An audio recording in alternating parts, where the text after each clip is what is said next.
키워드로 알아보는 이슈, 다양한 시각으로 보는 뉴스 읽기. 본격 수다 버라이티 투데이 잡스 3.0. 안녕하세요, 이현경입니다. 안녕하세요, 이독실입니다. 예, 10월 25일은 독도의 날입니다.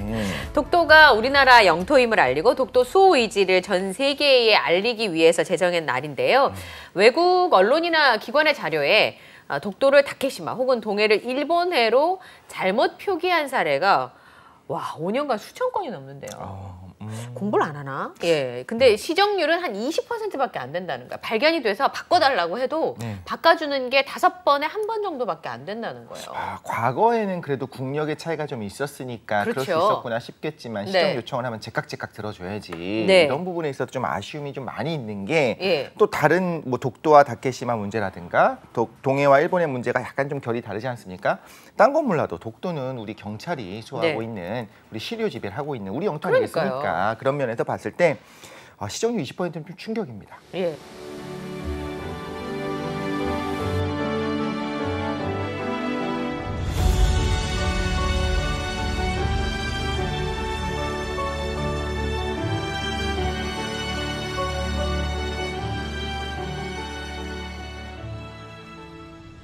생방송 투데이 잡스 3.0 오늘은요, 가까이 하기에 심리적으로 거리가 굉장히 두게 되는 법에 대한 이야기인데요. 요즘 오늘 얘기는 아빠들이 좀 광분할 수 있어가지고 특히 딸바보 아빠들은 심장을 주의하면서 들으셔야 될 것 같습니다. 잠시 후에 뉴스는 법이다 전해드리도록 하겠습니다. 네, 10월 25일 화요일 독도의 날 투데이 잡스 3.0이죠. 빅데이터는 알고 있다로 시작하겠습니다. 바로 만나보시죠.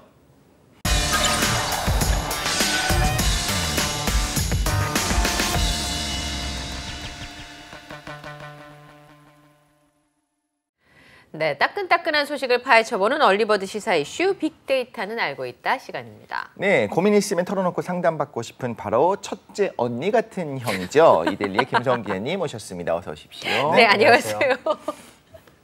첫째 언니 같은 형은 뭐예요? 그러니까요. 뜨거운 사이다와 같은 건가요? 그러네요. 혹은 뭐 따뜻한 아이스 아메리카노 약간 이런 느낌이 있네요. 그렇죠. 제가 오늘 느꼈는데 대기실에서의 어떤 기자님 이야기하는 걸 들으면서 이분은 팟캐스트를 하거나 아니면 대기실에 이제 그 몰카를 달아서 무삭제본을 내보내야 된다. 그 흥미진진하게 그 스토리를 푸는 능력이 너무 탁월하신 것 같아요. 근데 약간 좀 방송용이 아닌 경우도 좀 있어서. 그래서 몰래카메라 설치한다는 거잖아요. 사석에서는 난리 나죠. 날아다닐 수 있는. 사석에서는 유재석이에요. 아유, 그 정도까지는 아니고요. 네, 김구라 정도로 하겠습니다. 알겠습니다. 근데 정말 저는 정말 잘 한다는 생각이 들었던 게 뭔가 약간 비속어 이런 것도 하나도 없어요. 굉장히 맞아요. 고품격의 어휘를 사용하면서 네. 그런데도 너무 내용이 재미있어서 많은 분들이 너무 궁금해하실 것 같아요. 그러니까요. 예, 알겠습니다. 근데 몰카를 설치하면 바로 고소하실 분이에요, 이분이. 굉장히 정정당당하고 바르신 분이어가지고. 언제든 초대해 주시면 기꺼이 응하도록 하겠습니다. 기대해 주시고요. 네, 오늘 빅데이터 함께 확인해 보시겠습니다. NLL부터 시작하네요. 저는 NLL을 들을 때마다 헷갈려요. NLL 다음에 또 비상탈출이라고 써 있으니까 뭔가 급박한 느낌이긴 그리고 한데 번호의 정체. 두 개의 다른 내용입니다. 첫 번째는 NLL을 키워드로 골라봤는데 북한이 지상과 공중은 물론 최근에 해상까지 전방위 도발 수위를 확대하고 있는데요. 일각에서는 서해 북방 한계선 NLL 무력화뿐만 아니라 고강도 국지 도발을 위한 명분 쌓기에 들어간 것 아니냐는 관측이 나오고 있습니다. 선박명 이름이 무포호인데요. 이 무포라고 불리는 북한 상선 한 척이 상선? 24일 오전 3시 42분쯤 서해 백령도 서북방 일대 북방 한계선을 침범했습니다. 북한이 중국의 당대회 종료 이튿날 새벽 시간에 기습적으로 상선을 NLL 이남으로 내려보낸 건데요. 우리 군은 즉각 경고 사격에 나서면서 일단 퇴각을 했습니다. 이럴 경우 보통 사건이 마무리가 되는데 이번에는 조금 결이 달랐다는 설명입니다. 24일 새벽 북한 선박이 NLL을 침범하면서 우리 해군 함정이 대응 사격에 나서고 공군 전투기까지 출격하는 등 일촉즉발 상황까지 갔던 것으로 알려졌습니다. 군은 무포가 남하할 때 NLL 침범 이전부터 1차 경고 통신을 했고 그런데도 침범을 하자 2차 경고 통신까지 시행을 했다고 설명을 했고요. 여전히 무포가 항로를 변경하지 않자 M69 기관총을 이용한 경고 사격을 2차례에 걸쳐서 총 20발을 발사를 했다고 합니다. 이후 북한 상선이 오후 4시 20분쯤 항로를 변경해서 이제 이북 쪽으로 올라간 것으로 확인이 됐고 북한 상선이 NLL을 침범한 것이 언젠가 한번 찾아보니까 2017년 1월 동해상에서 발생한 상황 이후 무려 5년 9개월 만에 발생한 일이라고 합니다. 참 이해가 안 되네요. 상선이면 그 군인이 타는 배가 아닌 거잖아요. 네, 일반 배라고 생각하시면 되죠. 네, 그러면 NLL이면 어쨌든 바다에다 금을 그어 놓은 건데 여기 내려오지 말라고. 네. 맞습니까? 맞죠. 네. 근데 내려왔다가 올라가고 경고 사격을 했는데 포를 쏘고 잘 납득이 안 돼요. 사실은 이 부분 관련해서도 제가 지난주에도 설명을 드렸던 거가 이어지는 부분이 있는 게 북쪽으로 돌아간 이후에 오전 5시 14분쯤에 황해남도 장상구대 일대에서 또 방사포 10발을 또 추가로 발사했거든요. 같은 북한에서요? 날에. 네. 9.19 군사합의 위반에 대한 이슈가 지금 계속 이어지고 있는 상황입니다. 방사포 사격은 뭐 NLL 해역과 다소 거리가 있는 까닭에 두 상황이 직접적으로 연관이 있는 것 같지는 않다는 설명이 있긴 하지만 또 공교롭게도 두 가지 상황이 시간차를 두고 이어졌다는 부분에 있어서 의미부여를 할 수가 있고요. 북한이 주장하는 아군 해상 군사 분계선은 NLL보다 최대 6km 남쪽에 북한이 임의로 결정한 선이기 때문에 남측과 국제사회가 인정하지 않는 개념입니다. 근데 이 개념을 북한이 자의적으로 설정을 해두고 왔다 갔다 했다 이렇게 보시면 될 것 같고 군 관계자는 우리 NLL을 기준으로 정상적 조치를 우리는 했고 NLL 수호를 위해서 우리 군이 노력하고 있는 부분에 대해서 북한 주장을 수용하지 않고 있다라고 얘기를 했고요. NLL과 북한 주장 해상 군사 분계선 사이 해역은 정상적인 우리 작전 구역이다라고 덧붙이기도 했습니다. 이제 우리가 좀 착각하지 않겠지만 하기 쉬운 것 중에 하나는 상선이니까 정말로 그냥 선량한 선장이 잠깐 실수로 길을 잘못 든 거냐 그건 절대 아닌 건 거죠. 이거는 의도가 명확히 보이는 거고 경고 방통을 했음에도 불구하고 계속 아래쪽에 있었고 그다음에 이제 기관포 사격을 하고 나니까 그러고 나니까 이제 위로 올라간 거잖아요. 하는 게 보이는 거고 그 다음에 이제 아예 군 도발이 있었죠. 그 이후에 시간차를 좀 두고 그러니까 계속 지금 무기 도발을 하고 있어요. 근데 거기다가 이 무포라고 하는 것이 상선이라고는 하지만 실제로 뭐 상선이 아닌 것 같은 게 과거에 좀 다른 거랑 연관이 있는 것 같아요. 무포에 대해서 조금 찾아보니까 1991년으로 거슬러 올라갑니다. 스커드 미사일을 싣고 시리아로 향하다가 미국과 이스라엘 감시에 걸려서 미사일을 인도하지 못한 채 귀향한 배와 명칭이 똑같거든요. 뭐 그때 용도로 사용했던 배가 지금도 사용되고 있는지 여부는 추가로 확인을 해봐야겠지만 어쨌든 동일의 이름의 배라는 점입니다. 군은 무포가 다른 목적을 가진 위장선 역할을 한 것인지 또는 우리 군을 대응을 한번 떠보려고 유발하려고 국지 도발의 성격으로 나온 것인지에 대해서 지금 뭐 여러 가지로 조사 중이고 무력 시위에 나설 명분을 축적하려는 의도도 있을 것 같다라는 생각을 하고 지금 다각도로 살펴보고 있는 중이라고 합니다. 그래요. 예, 굉장히 일촉즉발의 상황인데 계속 이런 이슈가 불거지는 게 사람의 마음을 참 불안하게 한다라는 생각이 좀 들기도 합니다. 그렇죠. 자, 두 번째 이슈 함께 보실까요? 두 번째 이슈는 비상탈출? 무포호의 비상탈출 이런 건 아니잖아요. 이거는 또 항공 관련된 얘기입니다. 오늘 육해공군 다 하실 거예요? 육군은 나올지 안 나올지는 일단 확인을 좀 해봐야 될 것 같고요. 지난 23일인데요. 현지 시각으로 필리핀 공항에서 대한항공 여객기가 활주로를 이탈한 사고가 있었습니다. 재난 영화 최근에 있었잖아요. 비상선언이라는 영화가 있었는데 봤어요. 이 재난 영화를 방불케 하는 급박한 상황이 실제로 연출되면서 승객들이 가슴을 쓸어내리는 사고가 있었다고 하는데 좀 구체적으로 설명을 드리면 인천국제공항에서 23일 오후 6시 35분 출발한 대한항공 A330 상백 여객기가 있었습니다. 기상 악화로 세부 막탄공항에 비정상 착륙한 뒤 오후 11시 7분쯤 활주로를 이탈하는 사고가 일어났습니다. 승객이 162명이 타고 있었다고 하고요. 승무원은 11명이 타고 있었는데 다행히 슬라이드를 타고 여객기에서 탈출을 했다고 합니다. 현재까지 뭐 추가로 밝혀진 인명피해 사고는 없는 것으로 파악이 됐습니다.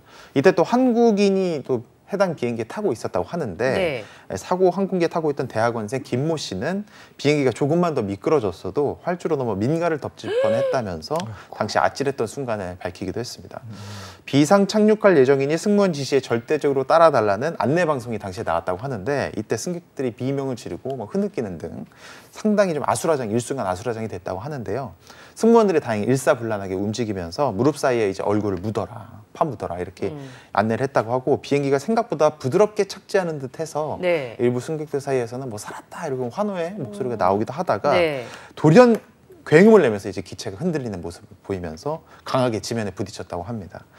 5초 이상 엄청난 충격이 가해진 다음에 비행기 전체가 정전이 되고 여기서 또 포인트가 매캐한 냄새가 나기 시작했다고 합니다. 뭐 날개가 불탔다는 얘기도 있는데. 사실 좀 후각에서부터 매캐한 냄새가 나기 시작하면 추가 폭발에 대한 어떤 공포감이 엄습해 오잖아요. 네.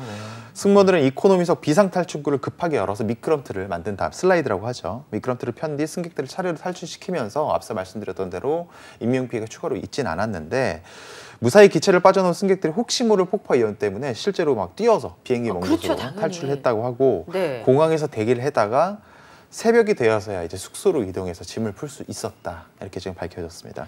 김 씨는 사고 직후 구글맵을 한번 켜봤는데 비행기가 공항 거의 끝까지 가 있었던 상황이었고 되게 위험한 거죠. 활주로에도 그렇죠. 빗물이 가득 찬 상황이었다. 조금만 더 정말 큰일이 일어났다면 정말 큰일 날 뻔했다. 마치 재난 영화의 한 장면의 당사자가 된 것 같았다. 라고 소감을 밝히기도 했습니다. 저 비행기가 지금 이제 저 세부 공항에 지금 남아있는 비행기잖아요. 네네. 저렇게 부셔질 수 있을까요? 그러니까 이게 지금 악천후에다가 공항의 어떤 개개 착륙 장치도 좀 제대로 동작하지 않았다는 얘기도 사실 사고 조사가 나올 때까지 우리가 이제 팩트에 대한 이야기밖에 할 수가 없는데 예측, 뭐 예상 왜 이런 일이 일어나는가는 좀 얘기하기 힘들긴 한데 상황을 보니까 2번 복행을 했대요. 착륙을 하다가 상황이 여의치가 않아가지고 다시 그냥 올라간 거예요. 근데 2번째는 터치다운까지 했다고 해요. 그러니까 살짝 닿았다가 다시 올라간 거죠. 겁니다. 근데 그 과정에서 아마도 유압계통에 문제가 생긴 게 아닌가라는 얘기를 하더라고요. 유압계통에 문제가 생기는 건 어떤 거예요? 사실 이 지금 앞에 보면 알 수 있듯이 이제 노즈 기어가 아예 없어졌습니다. 그러니까 앞바퀴가 없어진 겁니다. 그래서 되게 위험해. 그렇죠. 그 상황에서 사실 착륙이 불가능한 상황인 건데 그게 2번째 터치다운 할 때 좀 되지 않았나 생각을 하고 있고요. 그래서 3번째 착륙을 했을 때 앞바퀴가 살아있는 상황이잖아요. 그러니까 이제 생각보다는 비상선언을 했고 비상 상황이 돼갖고 이제 승무원들이 그때부터는 되게 강하게 말을 합니다. 머리 숙여주시겠습니까? 이렇게 얘기하지 않아요. 매뉴얼상으로 그냥 반말을 하게 돼요. 머리 숙여? 네, 머리 숙여, 머리 박아. 그리고 나갈 때도 그렇게 말해도 되는 거예요? 그렇게 해야만 합니다. 그래야 따릅니다. 그렇지 않으면 막 웅성웅성거리고 하니까 이건 진화심리학적으로 이런 심각한 상황이 됐을 때 뭐 어떻게 해주세요 이게 아니라 이거 해 하고 지시를 해야지만 따라가는데 정말 목숨이 걸려 있는 일이잖아요. 근데 저는 이제 상황들을 살펴보니까 너무너무 일들을 잘했어요. 이번에 그 승무원분들이 그리고 탈출하는 상황에서도 과거에 있었지 않습니까? 아시아나항공이었나요? 그때 짐을 챙겨가지고 가는 게 좀 발견돼갖고 굉장히 이슈가 됐었습니다. 생명이 중요한 상황에서 그 위급한 상황에서 자기 짐을 꺼내갖고 가고 이렇게 하면 정말 이거는 아예 처벌을 받거든요. 그래서 이제 탈출하기 직전에도 짐 버려 이렇게 반말을 하게 돼 있어요. 강하게. 그렇게 대응은 잘했는데 어쨌든 상황을 보니까 3번째 착륙했을 때는 터치다운까지는 잘한 것 같아요. 근데 이제 오버런이라고 해갖고 원래 제대로 브레이크가 작동을 하고 멈춰야 되는데 그게 안 되고 미끄러지면서 계기 착륙 장치들이 있거든요. 그런 거에 부딪히면서 노즈 기어는 사라지고 앞에가 이제 주저앉은 걸로 보여요. 그러니까 저런 상황이 되니까 당연히 이제 바닥이랑 마찰 때문에 그리고 매캐한 연기도 날 것이고 굉장히 위험한 상황이 또 맞는 것 같고 제가 다른 데서 추가로 보니까 민가가 50m 앞에 있었대요. 만약 그게 그렇게 됐으면 또 사상자가 충분히 발생할 수 있고 심지어 근처에 주유소도 있었다는 얘기도 있고요. 소름 돋았어. 어떡해. 그렇죠. 지금 연료를 완전히 버린 상황이 아니었을 수도 있기 때문에 그런 경우에는 추가로 그러니까 화재가 가장 또 무서운 거잖아요. 맞습니다. 특히 항공사고 같은 경우에는 빈도가 높지는 않지만 항공사고가 상당히 또 위험성이 있다고 얘기가 되는 게 한번 크게 사고가 나면 거의 뭐 전원의 사상자가 나올 수도 있는 불가피한 상황을 야기할 수 있기 때문에 항공사고에 대해서 상당히 좀 경각심도 높고 한데 다행히 뭐 앞서 말씀해 주신 대로 추가의 뭐 인명피해는 없었다고 하니까 다행인 부분도 있지만 사실 뭐 정비적인 측면이라던가 여러 가지 뭐 기상 상황도 영향을 미쳤겠지만 여러 가지 상황에서 안전을 가장 먼저 선행하고 유의를 하는 게 가장 중요한 것 같습니다. 우선 승무원분들께서 대응을 잘 해주셔서 인명피해가 없이 무사히 상황이 마무리된 건 참 다행인데 말씀하신 것처럼 저 비행기가 미국까지 한 번도 안 쉬고 갈 수 있을 정도의 큰 비행기라면서요. 그런데 왜 그런 일이 발생을 했는지 확인을 좀 분명하게 해봐야 될 것 같고 필리핀 당국도 저는 좀 궁금한 게 그 유도해주는 시스템이 왜 고장이 나 있었는지. 그러게요. 그리고 날씨도 되게 안 좋았다고 하더라고요. 근데 어쨌든 지금 발목 끼신 분들이 많아가지고. 맞아요. 네. 작은 비행기들은 좀 올 수 있는데 아직까지 저 비행기 치워야지만 저 활주로를 쓸 수 있다면서요. 맞습니다. 네. 이번 기회에 한 번쯤은 알았으면 좋겠는 것 중에 하나가 요즘은 좀 많이 덜해졌습니다만 착륙해서 땅에 닿으면 그 순간부터 여기저기서 소리가 찰칵찰칵거리면서 여는 게 들리잖아요. 네. 이번 상황을 보시면 그렇게 했으면 정말 크게 다칠 수 있는 상황이었던 거예요. 그러네요. 그 안내방송 그냥 하는 게 아닙니다. 정말로 이 비행기가 정지할 때까지 일어서지 마시고 벨트를 하고 있으라고 하는 것이 여기서 딱 적용된 것 같아요. 처음에는 스무스하게 착륙이 된 줄 알고 사람들이 박수도 치고 안도했었지만 그 이후에 이런 일이 벌어진 걸 보면 지시에 정말 꼭 따라야 된다. 안전 지시는 꼭 따라야 된다 이런 생각이 듭니다. 착륙 전에는 절대로 안전벨트를 풀지 않는 걸로. 그러니까요. 맞습니다. 자, 세 번째는요.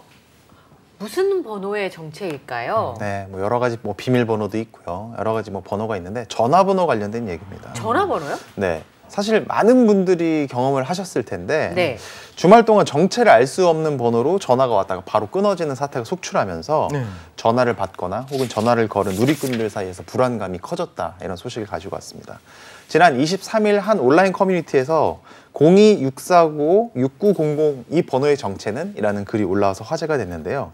이 글쓴이는 나도 이 전화가 왔었고 비슷한 시간대에 이 전화번호로 전화가 왔다는 댓글이 많이 달려있다. 이 번호는 좀 주의하면 좋을 것 같다는 게 이제 글의 요지였습니다. 네. 그러면서 이 스팸 전화번호 검색 사이트 링크를 글쓴이가 첨부를 하기도 했는데 이 해당 링크를 보고 나서 댓글에 방금 나도 전화가 왔었는데 일찍 울리고 끊어졌는데 검색해봐야 되는 거 아니야? 범죄 냄새가 솔솔 나는데 뭐 이런 댓글들이 나면서 누리꾼들 후기가 가득 담겼습니다. 일부 누리꾼들 사이에서는 이게 보이스피싱 내지는 뭐 스미싱을 위한 연락처 수집의 목적이 있었던 건 아니었을까라는 지금 뭐 추정이 나오고 있는데요. 전화에서 신호 연결음이 들리면 이 번호는 사람이 살아있는 번호구나 확인하고 딱 끊고 범죄 대상으로 분류를 해놓고 받질 않으면 이 번호는 없는 번호인가? 라고 해서 걸른다던가 이런 과정이 이루어졌을 수 있다는 거죠. 자동으로요? 네. 또 절대 이런 번호가 왔을 때 회신을 하지 마라 라던가 모르는 번호는 무조건 인터넷에 검색을 해봐라. 네. 또는 개통된 번호인지 확인하는 뭐 스팸 전화 같다 이런 또 다양한 의견들이 있었습니다.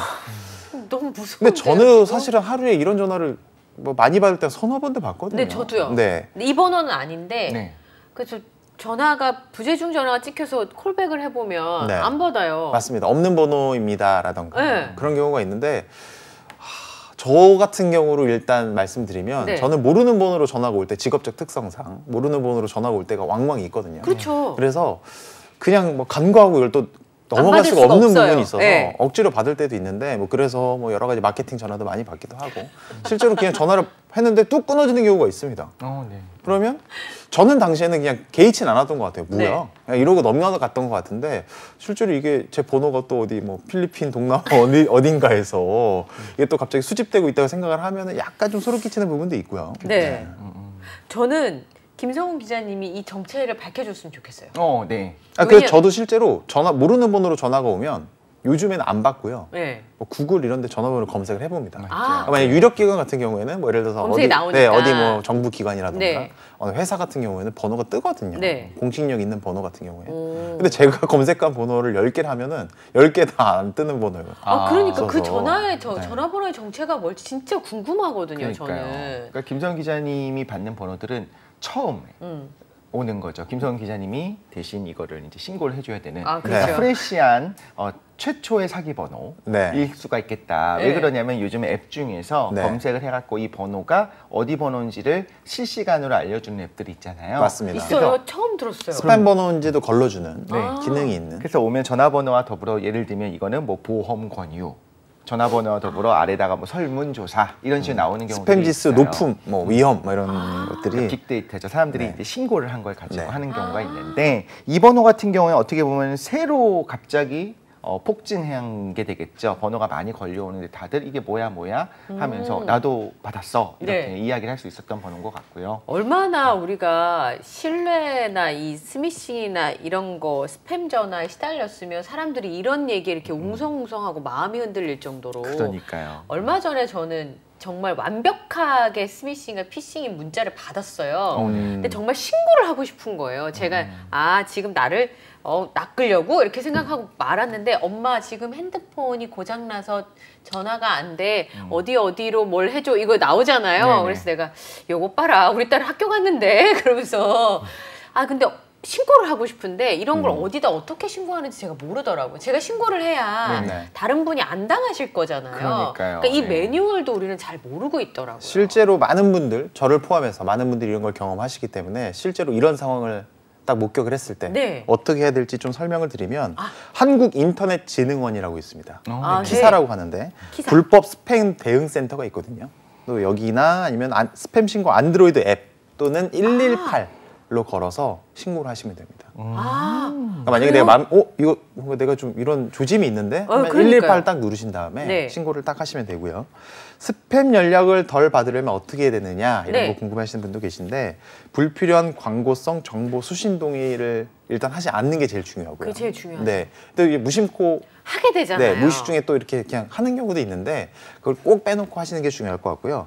불법 스팸 문자에서 첨부되어 있는 인터넷 주소 같은 경우에는 일단 클릭하시지 않는 게 좋습니다. 되게 위험하다면서요. 맞습니다. 클릭과 동시에 예를 들어 바이러스가 내 휴대폰으로 침투를 한다거나 또 여러 가지 안 좋은 악영향을 미칠 수 있기 때문에 일단 클릭조차 하지 말고 그냥 보는 즉시 바로 삭제를. 삭제. 네. 그렇죠. 근데 이게 너무 교묘하게 떠요. 예를 들면 예전에는 경찰청에 뭐가 내가 고소가 들어왔으니까 확인 이렇게 누른 게 있었다면 요즘은 정말 누르지 않으면 안 되게 하는 경우들이 있는데 예를 들면 우체국 택배다. 맞아요. 그러면서 지금 이걸 하지 않으면 반송된다. 그래서 맡길 곳 하기 이렇게 딱 그럼 누르고 싶잖아요. 눌러야 되잖아요. 그렇게 만드는 것들이 너무 많았었기 때문에 맞습니다. 한편으로는 아까 말씀하신 것처럼 이건 너무 말도 안 되는 우리가 사회에 살고 있으면서 경각심을 안 느끼는 느낌도 있어요. 막 납치당한 것처럼 막 이렇게 얘기하는 사례들도 많이 있죠. 거기다가 대출, 신한은행, 국민은행 왜 그렇게 대출을 저한테 많이 해주고 싶어서 난리인지 모르겠습니다. 근데 되게 웃기게 대출이라고 써 있는데 괄호 열고 광고라고 써 있어요. 제일 앞에. 그죠. 그래서 이제 얼핏 보면 대출 광고인가 보다라고 하는데 이게 교묘한 거죠. 그렇죠. 완전 거짓인데 진짜 있는 은행을 가지고 그 문구도 비슷하게 만들어서 보내잖아요. 근데 이거를 저는 웃어 넘기지만 누군가는 또 정말 절실하게 필요한 분들 입장에서는 너무 그렇잖아요. 그런 면에서 정말 악한 사람들이다. 우리 법률 자문을 좀 구해볼 필요가 있지 않나 생각이 들기도 합니다. 잠시 후에 법률 자문을 구해보도록 하겠습니다. 네, 좋습니다. 네, 지금까지 빅데이터는 알고 있다. 이데일리 김성훈 기자와 함께했습니다. 고맙습니다. 네, 감사합니다. 네, 저희는 잠시 후 2부 뉴스는 네모다로 돌아오도록 하겠습니다.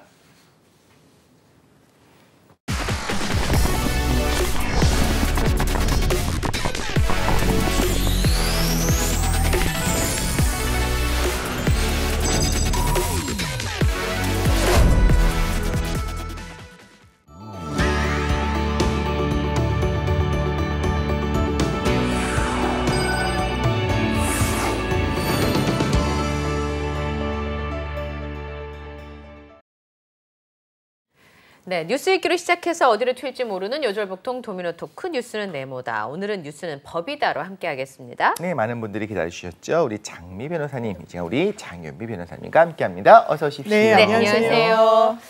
근데 어디 가면 그 계란말이라도 하나 더 주실 것 같아요. 좀 유명하셔가지고. 그렇진 않고 제가 되게 애용하는 분식집이 있는데 거기 사장님이 저를 좀 알고 이제 떡볶이랑 튀김 막 범벅도 먹고 김밥도 먹고 꼬마 김밥 라면 먹는 곳인데 오뎅이라고 하면 안 되죠. 어묵 서비스를 받은 적은 있습니다. 저 보니까 이렇게 그 밥하고 반찬 나오는 밥집 있잖아요. 그럴 때는 그 사랑의 표현, 이모들의 사랑의 표현이 계란 프라이 아니면 계란말이더라고요. 그렇죠. 이건 정말 정성과 배려.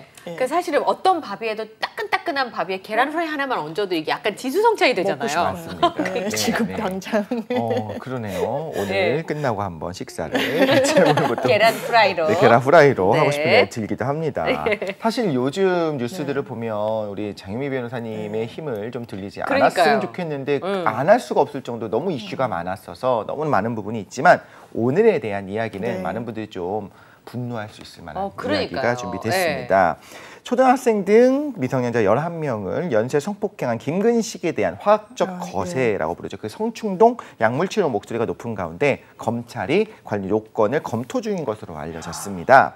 전문가들은 김 씨 같은 소아성애자들을 놔둘 경우에는 재범 확률이 거의 100%다라면서 가장 강력하고 효과적인 치료는 화학적 거세 등이 포함된 성충동 약물 치료라고 강조한 바가 있는데 딴 건 몰라도 자기 죄값을 치르고 이게 뭐 적합하냐, 이게 적절하냐, 형량이 적절하냐 이걸 떠나서 재범 확률이 100%라고 한다면 이거는 이제 말을 어떻게 해야 될지 모르겠습니다. 그러니까 재범 확률이 100%라고 전문가분들이 얘기할 정도면 일반적인 사람은 절대 아닌 거잖아요. 그리고 김근식의 경우에는 제가 분노했던 이유가 뭐냐면 미성년자의 힘없는 약자들을 상대로 이런 범행을 한 번도 아니고 연쇄적으로 저질렀으면 제 생각엔 본인을 위해서도 약물 치료를 해야 되는 거 아닌가. 제가 그 생각 정말 많이 했어요. 저 지나친가요, 제가? 아니요, 그렇지 않습니다. 왜냐하면 이 전문가들, 이게 법률 전문가의 영역이라기보다 정말 의료 영역에 이 뭐 치료 감호소 등에서 실제로 근무를 했던 그런 전문가 분들의 이야기를 들으면 저도 방송을 통해서 들었는데 이거는 그냥 먹잇감이라고 인식을 한다는 거예요, 상대방을.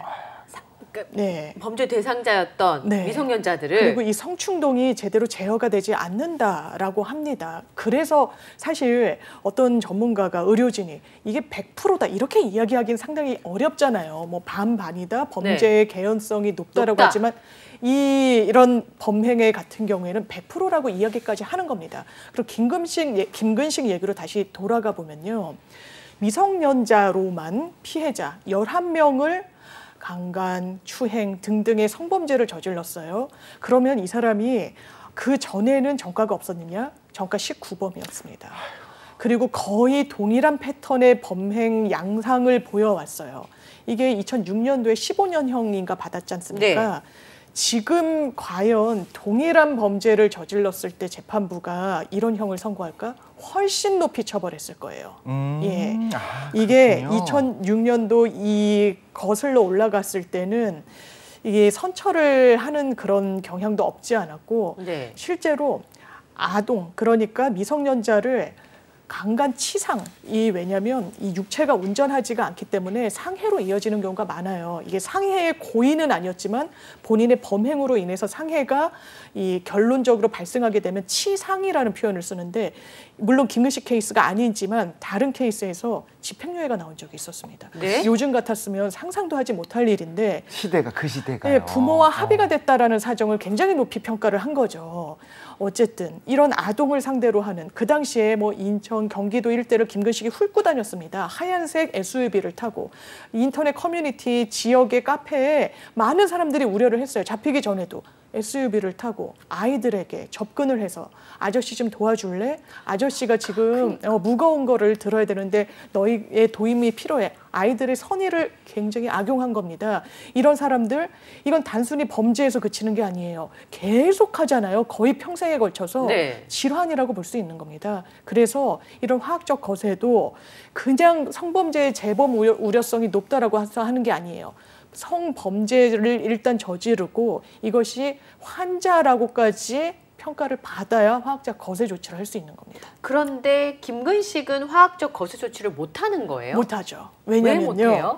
화학적 거세라는 게 아니 이게 성충동을 자제하지 못하는 사람들이 사회에 복귀할 때 그걸 막기 위한 거 아니야 라고 생각하실 수 있는데요. 일단 현행 제도에 따르면 이 선고를 할 때 성범죄를 저지른 거에 대해서 이건 어떻고 저쩌고 합의가 됐는지 여부를 다 판단해서 선고형을 할 때 부과해서 선고를 하도록 돼 있습니다. 그러니까 처벌입니까? 일종의? 일단 보호 처분이라고 처분이라는 표현을 쓰는데요.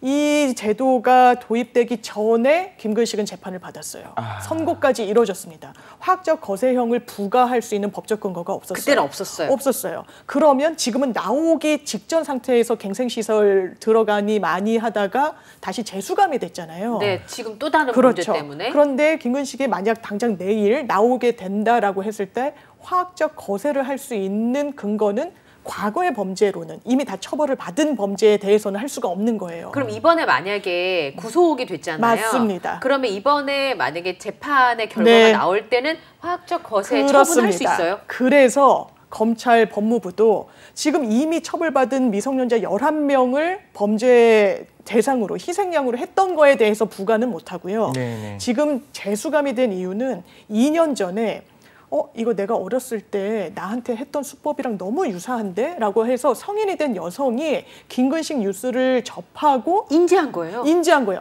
왜냐하면 어렸을 때 이렇게 당하다 보니까 누구한테 당한지 모르는 거예요. 얼굴도 기억 못하죠. 근데 이게 나만의 문제가 아니었구나. 어머 이거 유사하게 해서 김근식이라는 사람이 처벌을 받았네. 그리고 같은 지역이고 그러면 여러 가지 취합이 되잖아요. 이 피해자분이 2년 전에 바로 고소를 합니다. 신고를 해요.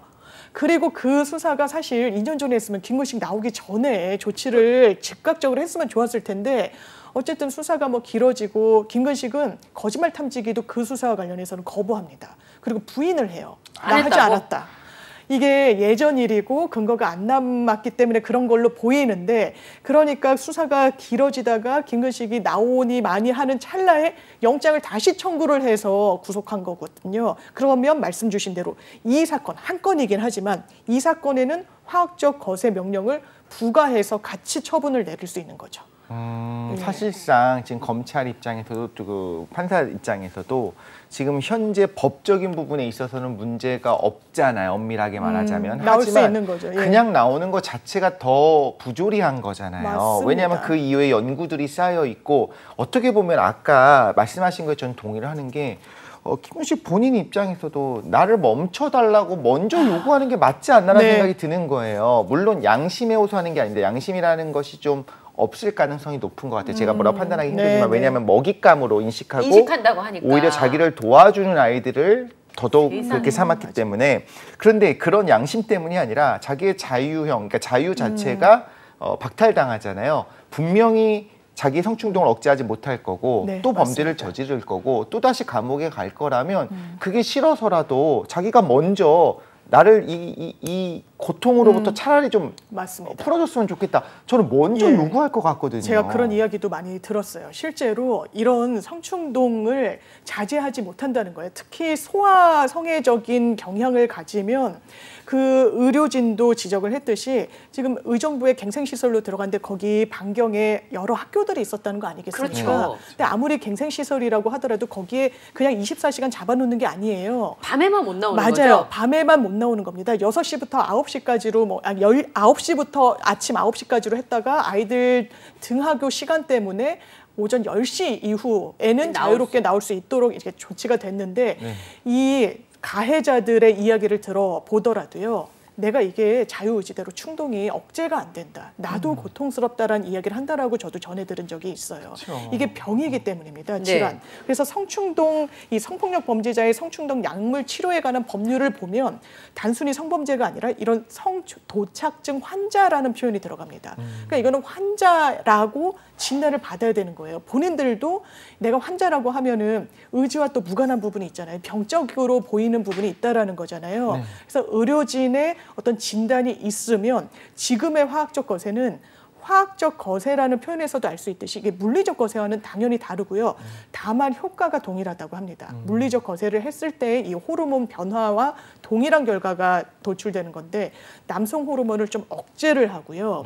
그러면 이 부분이 항상 이거 인권 침해적인 요소가 있는 거 아니야라고 하는데 말씀드린 대로 본인들이 원하는 경우도 상당히 있고요. 그리고 헌법재판소에서 문제가 된 적이 있어요. 이거 위헌이다. 사람의 신체, 저희가 머리카락을 추출하거나 아니면 소변을 추출하거나 혈액을 추출하는 거 다 영장이 있어야 됩니다. 아니면 동의를 받아야 돼요. 그만큼 신체의 일부를 수사기관이 확보하는 거는 엄격해야 됩니다. 이거는 약물이 주입되는 거잖아요. 그렇다면 이게 과연 인권 침해적인 요소가 없느냐, 법률로 그렇게 하는 것이 맞느냐가 문제가 된 적이 있는데 헌법재판소에서 합헌이다라고 했습니다.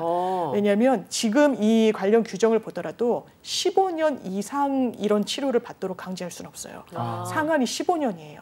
그리고 보통 저희가 선고할 때 부과되는 그 처벌을 보면 뭐 5년, 네. 3년 이런 식으로 내려요. 15년까지 또 하는 경우도 드물기도 하고 이게 약물 치료를 또 중단하면 바로 호르몬은 원상복귀 정상 또 이 수치로 복구가 된다라고 합니다. 그렇다면 이런 조치가 필요 최소한의 요건에 부합한다. 그러니까 신체적인 인권을 침해하는 요소가 있지만 아주 필요하고 네. 그리고 최소한의 수단을 채택한 것이다라고 헌법재판소가 또 판결을 내린 바도 있습니다. 예. 그러면 우리나라에서는 성충동 약물 치료가 합법인 거네요, 그렇죠. 변호사님? 그렇죠. 얼마나 됐어요? 저는 이게 우리나라에서 안 되는 줄 알았던 기계도 있어가지고. 맞습니다. 이게 실제로 상당히 오래됐어요. 근데 어떤 그 경과를 거쳐왔냐면요. 네. 이게 입법 논의가 상당히 많았는데 당연히 강간범, 네, 강제추행범은 네. 들어가는데 강간 미수범은 처음에는 빠졌었어요. 이게 나중에 들어갔고요. 또 입법 논의 과정 중에는 몰래카메라 촬영, 이게 성적인 의도를 갖고 하는 경우가 많고요. 저희가 이 피의자들 그리고 재판에 넘겨진 피고인들 보면 한두 장만 찍은 경우는 거의 없습니다. 없을 거예요. 이미 꼬리가 굉장히 길어서 잡히고 그렇다면 이것도 아까 성충동 약물에 관한 법률에 따른 성도착증 환자라고 볼 수 있는 부분도 있어요. 그런데 성도착증 환자로 보인다라고 해서 다 되는 게 아니라 여기에 법정돼 있는 범행을 저질러야 되고 성도착증 환자로도 진단을 받아야 되는데 몰카범, 이른바 이 성폭력 처벌법상의 이 몰래 촬영을 한 그 범행은 입법 논의 과정에서 또 빠졌습니다. 네. 그래서 이 부분이 변동이 좀 있었고 지금까지 시행된 케이스 말씀 주셨는데 49건이 화학적 거세가 실제로 부가처분으로 내려졌어요. 많지가 않아요. 생각보다. 성범죄는 굉장히 많이 나잖아요. 근데 유의미한 수치가 하나가 있습니다. 이 49명 사회로 또 복귀하고 이랬을 거 아니에요. 네. 49명 중에 재범률은 0이라고 합니다. 법무부에서 통계를 냈을 때. 효과는 확실히 있다. 효과가 확실히 있는 거죠. 그런데 재판부도 네. 이게 화학적 거세라는 게 실무에서 많이 활용되진 않으니까 이게 법적인 근거는 있다 보니까 네. 그렇게 되게 많이 부과한다는 느낌은 저희가 또 못 받기도 해요. 그리고 네. 전문가 진단이 또 따로 필요하기도 하고. 최근에도 본인의 그 아주 신생아인 여아를 성폭행한 사람이 있잖아요. 정말 용서할 수 없는 범죄를 저질렀는데 무기징역형을 일단 선고받았습니다. 네. 그런데 화학적 거세 할 수 있었죠. 왜냐하면 선고형에 부과해서 할 수 있다고 말씀드렸으니까. 재판부가 화학적 거세는 명령하지 않았어요. 아마 무기징역이라서 계속 수감됐다는 사정을 참작한 걸로 보이는데 아쉽다는 그런 지적이 나오는 것도 사실입니다. 왜냐하면 무기징역은 감형돼서 나올 수도 있는 거 아니에요? 그러니까, 20년 뒤에. 그렇죠. 거기다가 저도 얘기를 듣다 보니까 놀란 게 약물 치료 판결을 내린다고 하더라도 기한이 15년이고 실제는 3년 5년이라는 거잖아요. 예. 그럼 그때까지는 효과는 확실한데 그 이후에는 그렇죠. 그러니까 이거를 뭐 나쁜 놈이다, 악마다 이렇게 보는 게 아니라 본인이 충동을 도저히 억제할 수 없게 또 스물스물 네. 올라올 거니까 맞아요. 본인도 힘들고 그 주변에 사회에 사는 그런 선량한 시민들도 같이 힘들어지는 상황인 거잖아요. 맞습니다. 또 제가 조금 말도 안 되는 상상을 한번 해봤어요. 선고를 할 때 선택할 수 있게 해주는 거예요. 30년 동안 그냥 감옥에 있을래. 15년 하고 대신에 15년 하고 석방 시켜줄 테니까 15년 동안 약물 치료 받으면서 살래. 그러면 다 후자를 선택하지 않을까요? 그래서 이게 의견 개진도 상당히 또 중요합니다. 재판부는 사건이 일단 너무 많아서요. 네. 한 명 한 명 피고인의 사정을 굉장히 잘 헤아려준다는 느낌을 잘 못 받기도 해요. 업무가 과도하니까. 그래서 변호인이 이걸 잘 설명을 해야 됩니다. 이 사람 죄는 죄값을 치르겠습니다. 그런데 어떤 방식이 있냐면 화학적 거세와 관련해서 이 사람이 요건해도 되고 저희가 요러저러하게 전문가 의견도 하고 할 테니 화학적 거세형으로 이 부분을 부가처분해 주시되 이런 처벌형은 좀 낮춰주십시오. 이런 의견 개진을 하면 재판부도 당연히 그 부분을 숙고를 하거든요. 근데 아무런 의견 개진이 또 없다라고 하면 아무래도 재판부도 먼저 선뜻 이건 화학적 거세가 필요한데 이렇게 하기는 좀 어려운 게 실무인 것 같습니다. 이런 게 또 있네요. 근데 지난번 지난번에 사실 김근식이 출소를 원래 17일 날 하게 돼 있었단 말이죠. 그런데 원래는 살고 있었던 인천으로 간다는 소문이 있었는데 주거할 곳이 마땅하지 않아서 지금 변호사님 말씀대로 의정부로 간다는 거 아니었어요? 근데 의정부 옆에 가보니까 초등학교 있고 어린이집 있고 그리고 10시 이후에 나온다고 했는데 애들 4시, 5시 되면 학교 가서 집에 가는데 엄마들이 지금 난리가 나는 상황이었잖아요.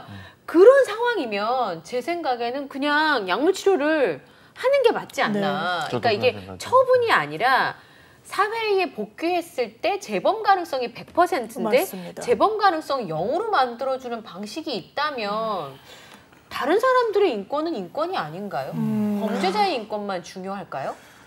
너무 어렵네요. 사실 이게 법리적으로 보는 건 좀 다를 것 같은데 저도 이제 사실 전 애엄마니까 범죄자 인권이 중요하면 우리 아이들의 인권도 중요한 거 아닌가? 맞아요. 정말 맞는 말씀입니다. 지금까지 우리나라 형사법 체계가 피의자, 피고인들의 인권 중심으로 논의가 되어온 것도 있어요. 왜냐하면 그동안 침해를 너무 많이 당했으니까. 뭐 고문 이런 것도 사실 역사 속에 있었고 그러니까 방어하는 방어권, 구속 수감될 때의 절차. 그래서 지금은 그러면 피해자 인권이라는 거에 대해서 피해자의 어떤 회복적인 그런 부분에 초점이 많이 맞춰져 있는데요. 실제로 말씀 주신 대로 정말 이 성범죄는 재범률이 상당히 높아요. 성범죄 하면은 신상고지도 기계적으로 검찰이 청구를 합니다. 아주 기계적으로 거의 100% 청구를 해요. 재판부가 다 받아들여주진 않아요. 이것도 재범의 우려 이런 여러 가지 요소를 따져야 되거든요. 그래서 동종전과가 있는지 아닌지 이런 여부도 따지게 되는데 실제로 2008년부터 10년치 법무부가 수치를 내봤습니다. 통계치를 봤더니 일단 신상 등록 고지가 된 사람이 상당히 많아요. 7만 5천 명 정도가 됩니다. 굉장히 많죠. 그럼 거기서 다시 신상고지가 된 사람은 쉽게 추출이 되잖아요. 된 사람이 또 신상고지가 됐을 때? 신상 재등록자 거의 3천 명 가까이 돼요. 2,901명이었습니다. 그 말은? 그 말은 거의 4%에 육박하는데 재범률이 어느 정도 상당하다는 거예요.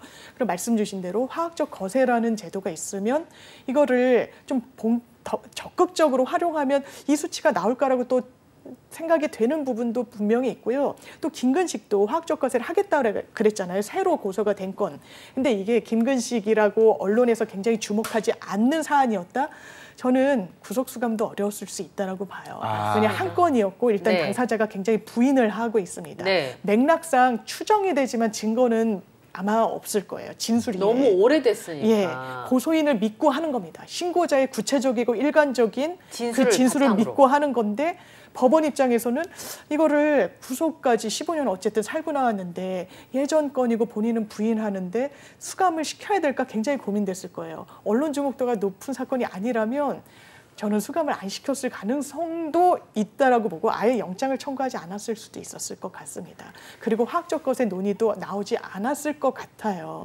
그만큼 우리가 정말 외부에서 수사기관도 견제하고 법원도 주시하고 이런 게 얼마나 실제로 제도를 개선해 나가고 있는 제도도 활용해 나가는데 주요한 근거가 되는지를 이번 사안을 보고서라도 좀 느낄 수 있는 것 같습니다. 근데 약물 치료가 효과가 있다고 말씀하셨는데 김근식이 교도소 안에 있을 때 심리치료를 굉장히 오랜 시간 받았다고 하더라고요. 심지어 거기서 폭행해가지고 주변에 있는 동료를 폭행하기까지 했었잖아요. 근데 심리치료도 효과가 있기는 있어요, 변호사님? 심리치료도 왜냐하면 수강명령 형태로 심리치료를 받으라고 또 부가처분을 내려요. 효과가 있는 경우도 있지만 이게 100%라고 장담은 못합니다. 왜냐하면 김근식 같은 경우에 한 300시간 이상을 받았다는 거잖아요.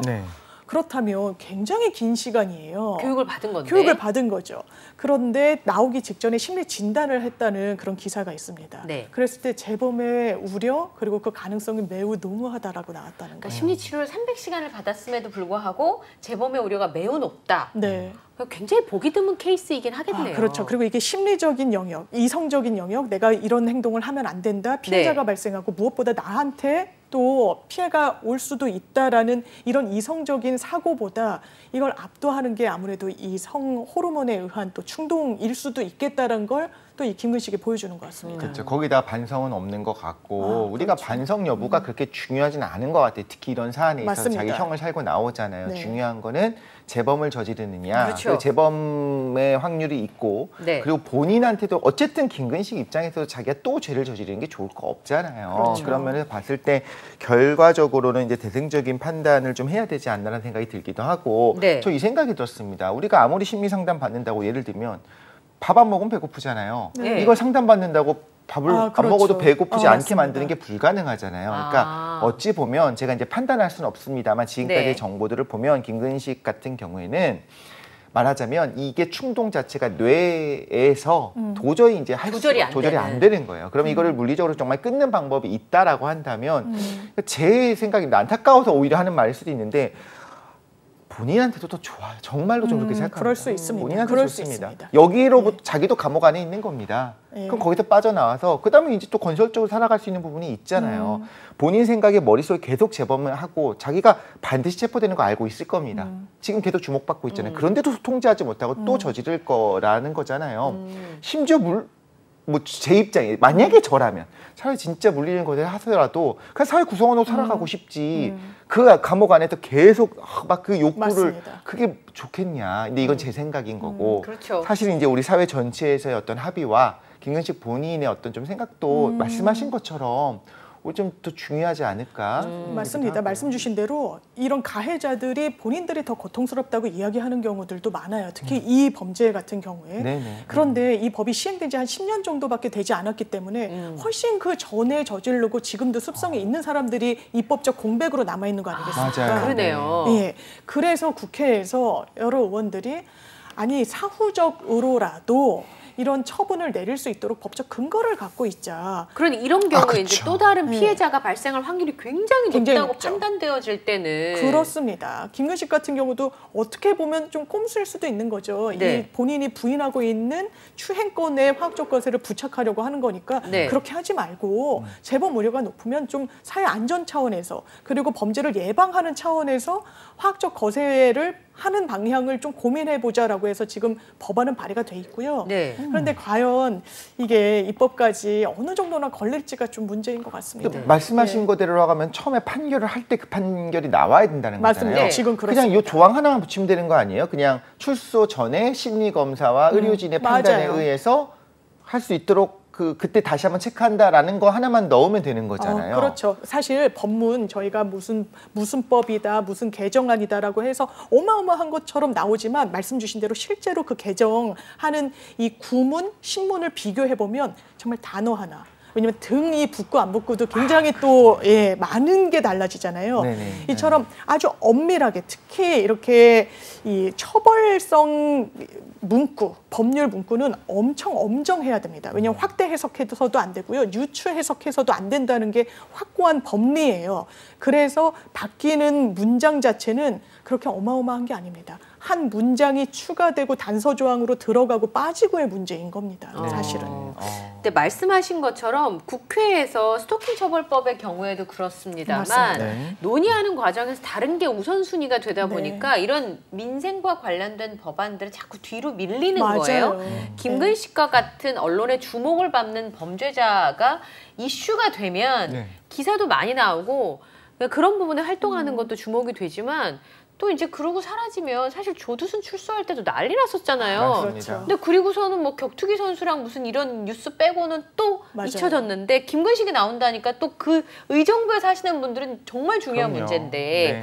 그래서 제가 좀 궁금한 건 지금까지 재범률이 0%라고 게 법무부 통계잖아요. 맞습니다. 근데 화학적 거세자를 관리하는 게 보호관찰관이 있는데 그분은 지금까지 0%였는데 화학적 거세자가 또 범죄를 저지른다. 그러면 이제 본인 책임이 되는 거잖아요. 아무래도 그런 책임을 짓고 징계 같은 걸 받을 수도 있겠죠. 그렇기 때문에 상당히 문제예요. 그러니까 제도가 있다라고 해서 그게 100% 안전장치가 될 수는 없는 겁니다.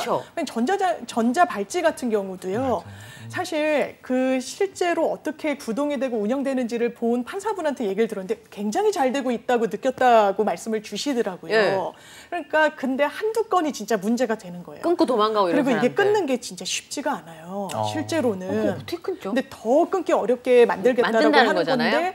건데 절단기 같은 거를 사용하면 어쨌든 쇠도 끊기니까 전자발찌 끊기는 거죠. 네, 그렇죠. 이런 한두 명의 예외가 항상 문제가 되는 부분이 있는 것 같습니다. 네. 그리고 보호관찰관을 충원하는 문제는 계속 얘기가 나왔는데 네. 보통 한 사람이 1000명이 넘는 그렇다고 그러죠. 범죄자를 관리하는데 어디 가서 무슨 짓을 하는지 뭐 어떻게 알겠냐고요. 그렇죠. 알람이 뜨겠죠. 이제 위험하고 뭔가 비일상적인 행동을 한다라고 뜨는데 나 혼자 이걸 뭐 어떻게 하냐는 거예요. 이 부분에 대해서도 우리가 책임을 나중에 사후에 묻기만 하는 거는 무슨 의미가 있나. 실질적으로 좀 인력과 어떤 지원들이 필요하지 않나 생각이 들고 이번 일에 진짜 좀 저는 굉장히 좀 소름 끼쳤었던 게 아까 말씀하신 것처럼 15년이 과거에 15년의 확정 판결을 받았잖아요. 근데 너무 이전이기 때문에 오히려 어떤 이런 약물 치료에 대한 것이 없었다는 거죠. 그 말은 굉장히 이거는 흉폭한 범죄였다는 거잖아요. 오히려.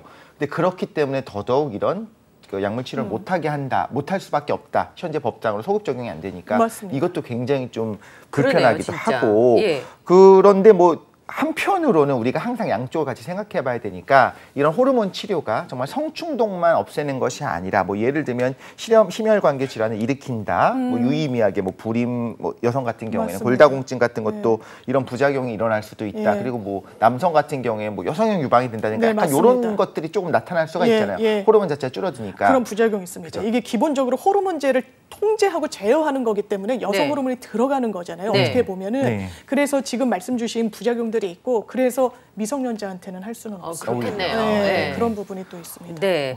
그러면 이게 이제 못하는 이유가 그 가해자의 인권 침해의 소지가 있기 때문에 법적으로 고민을 하는 거잖아요.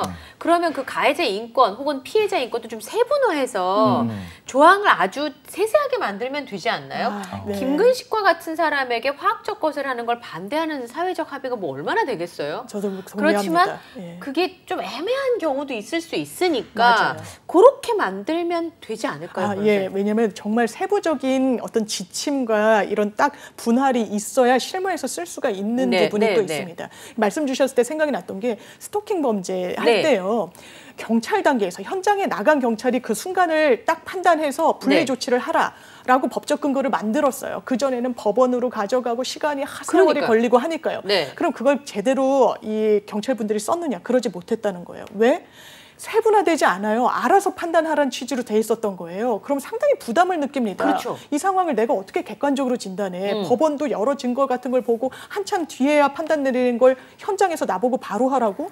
얼마나 부담이 돼요. 그래서 이번에도 신당역 사건이 있은 이후에야 법원 경찰에서 아예 굉장히 세분화해서 척도를 만들어서 체크를 한 다음에 이건 분리 조치가 필요하구나를 좀 판단을 객관적으로 할 수 있게. 안 그러면 자기가 온통 책임을 져야 될 수 있는 겁니다. 생각할 수 있으니까. 말씀 주신 대로 이런 화학적 것을 사후적으로 할 수 있도록 좀 입법적인 이런 전제가 이루어진다면 구체화되고 세밀화해서 이 척도를 객관화할 필요가 분명히 있는 거죠. 네, 그러니까요. 저는 이 인권 침해 논란에 대해서 저는 굉장히 이거는 법적인 원칙이니까 중요하다고 생각을 해요. 근데 이거는 우리가 흔히 말하는 자유형이라고 하는 그 15년 이렇게 징역을 살고 나왔으면 끝났다라고 하는 그 법체계 안에서는 인권 침해가 맞는데 처음부터 그게 아니라 이제 우리 사회는 거기서 끝나는 것이 아니라 그 이후에 오히려 그 피의자가 될 거고 여기서는 가해자가 되겠죠. 가해자의 인권을 위해서 그 가해자가 일상생활을 충분히 영위하게 할 수 있게 하기 위해서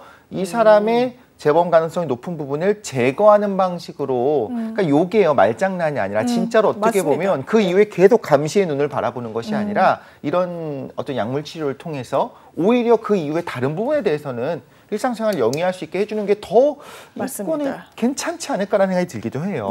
형사법 체계는 기본적으로 사후적으로 처벌을 하고 처단을 하는 겁니다. 그리고 그 죄값을 치렀다라고 객관적으로 평가를 받으면 그냥 사회에 풀어주는 거예요. 근데 그게 과연 맞는 거냐? 이게 근대법, 형사법 체계인데 그렇다면 피해가 재발할 수 있고 할 수 있고 또 가해자의 인권을 또 판단을 하더라도 그냥 청송감호선이 뭐니 해서 2중, 3중으로 잡아넣는 채택을 또 했었죠. 과거에는. 그것도 맞는 방향은 아닌 겁니다. 뭔가 기술이 발전하고 의료 체계가 선진화되면서 다른 방법이 강구가 된다면 그걸 마다할 필요가 없는 게 또 지금 저희가 놓인 현실인 것 같습니다. 말씀하신 것처럼 그 형사법 체계가 만들어질 때는 인간 의식이라든가 행동에 대한 것들의 연구가 이만큼 진행되지 않았을 때잖아요. 근데 이제는 좀 더 총체적으로 인간이 어떤 존재인지에 대해 연구가 진행됐으니까 그걸 받아들이는 것도 의미가 있지 않나 생각이 들고 그런데 제가 예전에 드라마 보면서 미국 드라마 같은 거 보면서 좀 무서웠던 걸 본 적이 있는데 결국에는 성범죄인데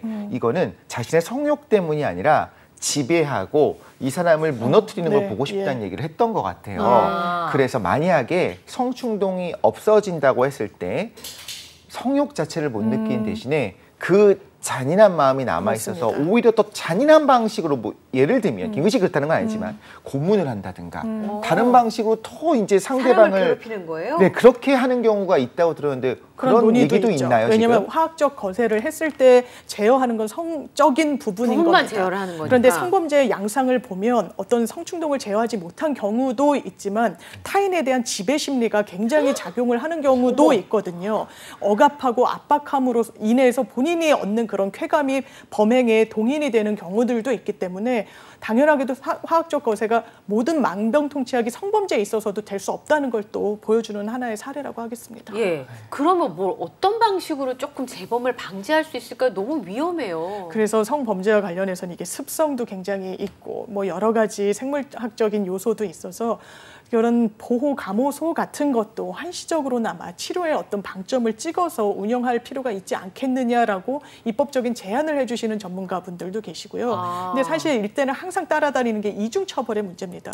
이미 다 수감 생활을 마쳤는데 또 감옥, 사실상의 감옥에 보내는 거 아니냐라고 해서 이런 조율이 항상 아까도 헌법재판소에서 보는 건 기본권은 항상 충돌하기 마련인데 이 충돌의 중간 지점, 합의점을 찾는 게 항상 어려운 것 같습니다. 맞습니다. 그러니까 사실 보호감호소에 계속 나오는데 2번 처벌하는 것이 되기 때문에 그거를 하는 게 좀 어렵다. 한편으로는 이렇게 이야기를 전체 들어보면 우리가 인간임에도 불구하고 같은 인간에 대한 이해가 얼마나 부족한지가 좀 드러나는 것 같아요. 이해가 깊어질수록 우리 사회가 조금 더 안전하게 갈 수 있는 어떤 그런 방향을 잘 우리가 짤 수 있을 것 같습니다. 지금까지 뉴스는 법이다 우리 장윤비 변호사님과 함께했습니다. 오늘 함께해 주셔서 감사합니다. 네, 고맙습니다.